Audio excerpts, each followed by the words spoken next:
नंतर जेव्हा आपण इंट्रोड्यूस करू त्यावेळेला तुम्हाला ते सोपं जाईल. नमस्कार, माझं नाव आशुतोष, मी या सिरियलचा डायरेक्टर आहे. सो इंद्रा, राणी, आबासाहेब आणि मालती यांना तर तुम्ही भेटलाच. त्यानंतर अत्यंत एक महत्त्वाचं कॅरेक्टर आहे, त्या म्हणजे रत्ना महाडी. या आबासाहेबांच्या बहिणी आहेत, म्हणजे आबासाहेबांचे एक भाऊ आहेत तात्या, जे आत्ता आपल्याला मालिकेत दिसत नाहीत. त्यांच्या या मिसेस आहेत आणि त्या घराची आई आहे.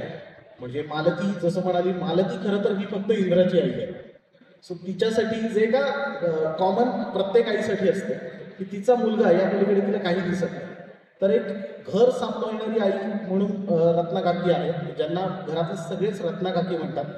माया, प्रेम, आपुलकी, जिव्हाळा प्रत्येकाला, म्हणजे आपल्या भावाच्या मुलांना सुद्धा आणि स्वतःच्या मुलांना सुद्धा तितक्याच तन्मयतेनं करणारी अशी रत्नाकाकी. आणि त्यानंतर रत्नाकाकीचा मुलगा विक्रांत, इंद्राचा चुलत भाऊ. सो हा आबासाहेबांबरोबर आता ही एक कंपनी महाडिक इंडस्ट्रीज सांभाळतो. आणि इंद्रा आणि विक्रांत या दोघांमध्ये एक युद्ध आहे की आबासाहेबांनंतर या कंपनीचा वारसदार कोण. सो त्याच्यासाठी इंद्राला मागे टाकणं किंवा इंद्राला त्याला मागे टाकणं हे या दोघांमधलं एक युद्ध आहे. सो तसा एक विक्रांत नावाचा कॅरेक्टर त्याच्या मिसेसचा रोल करतायत या उर्मिला महाडिक असं त्यांच्या कॅरेक्टरचं नाव आहे.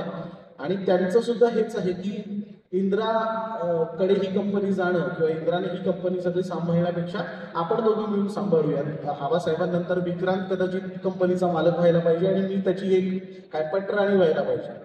सो राणी पण जेव्हा उर्मिला सोबत किंवा विक्रांत यांच्यासोबत इंटरॅक्शन करते तेव्हा त्यांच्याही डोक्यात तेच आहे की हुकमाची राणी खरं तर उर्मिला आहे असं उर्मिला असं म्हणते. आणि त्यामुळे ती या राणीला किंवा या हुकमाला हे दोघं मिळून मागे टाकण्याचा सतत प्रयत्न करणार. आणि मग ते त्यात यशस्वी होतील की नाही अशी ओव्हरऑल पुढे गोष्ट आहे. सो विक्रांतचा भाऊ, इंद्राचा अजून एक चुलत भाऊ अजित, हा एक कॅरेक्टर आहे आपल्याकडे, अजित महाडिक म्हणून. त्याला खरं तर या कंपनीत फार रस नाही आहे. त्याला त्याचं काहीतरी वेगळं एक प्रयोग सुरू करायचा आहे, वेगळ्या काहीतरी कंपनी सुरू करायच्या आहेत किंवा वेगळं काहीतरी एक मॅन्युफॅक्चरिंग डिपार्टमेंट सुरू करायचं आहे, ज्यात तो अजूनही यश मिळवत नाहीये. वेगवेगळ्या पद्धतीने तो प्रयत्न चालू आहेत त्याचे, पण अजूनही त्याला यश मिळालेलं नाहीये.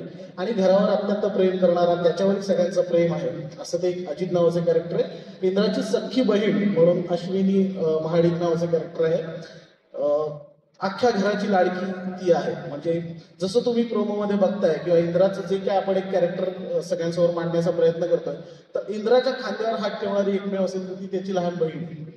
सो ती अत्यंत लाडकी आणि अत्यंत प्रेमाने, अत्यंत हक्काने त्याच्याशी भांडते, बोलते, त्याच्याशी मस्करी करू शकते असं ते एक कॅरेक्टर. आणि राणीला खूप जवळून समजून घेणारी कदाचित तिच्याच वयाची ती आहे म्हणून एक अश्विनी म्हणून एक कॅरेक्टर आहे. त्यानंतर राणीच्या घरात जर आपण गेलो तर राणीचे वडील अशोक बुवा म्हणून एक कॅरेक्टर आहे, जे आबासाहेबांचे ड्रायव्हर आहेत. आबासाहेबांच्याच कंपनीत आबासाहेबांची गाडी आजवर ते 20-25 वर्ष गेले चालवत आहेत. आणि ते अशोक बुवा परिस्थितीने फार चांगले नसल्यामुळे किंवा ड्रायव्हरचा रोल ड्रायव्हरचं कॅरेक्टर ड्रायव्हर म्हणून प्रोफेशन त्यांचं असल्यामुळे ते आता राणीला शिकवण्यासाठी तेवढे कमी पडत आहेत, तेवढं त्यांच्याकडे पुरेसं आर्थिक बळ नाही. सो तो त्यांचा प्रयत्न आहे की त्यांना राणीला पुढे शिकवायचंय, उच्च शिक्षण तिला द्यायचंय, पण आता ती परिस्थिती नाही.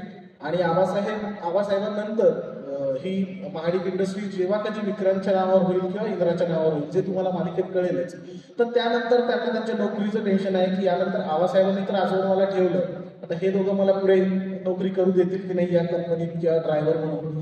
तसे एक आहे राणीवर प्रचंड जीव असलेले राणीची आई सुरेखा कापसे नावाचं कॅरेक्टर करतायत. सुरेखा, तिचं राणीसाठी हेच आहे की तू लवकरात लवकर लग्न कर. जे अशा आर्थिक परिस्थिती नसलेल्या घरांमध्ये सतत असतं की राणीचं एक चांगल्या ठिकाणी लग्न व्हावं, म्हणजे मग नवरा तिला एक चांगलं आयुष्य देऊ शकेल, जे कदाचित आम्हाला दोघांना नाही मिळालं. सो अशी एक राणीची आई. त्यानंतर एक कंपनीमधला एक अत्यंत महत्वाचं कॅरेक्टर आहे गजा म्हणून. हे कंपनीचे युनियन लीडर आहेत.